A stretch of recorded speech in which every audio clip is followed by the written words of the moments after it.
رسول اللہ صلی اللہ علیہ وسلم نے حضرت علی رضی اللہ تعالیٰ عنہ کو 2 دعائیں سکھائی اور فرمایا علی اسے پڑھا کر، نمبر 1 پڑھیے میرے ساتھ، اللہم اہدنی، اے میرے پیارے اللہ مجھے ہدایت دے۔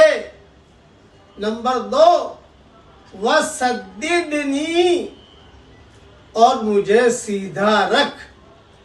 یہ مضمون مسلم شریف میں ہے اور ریاض الصالحین جلد 2 صفحہ 278 پر بھی موجود ہے۔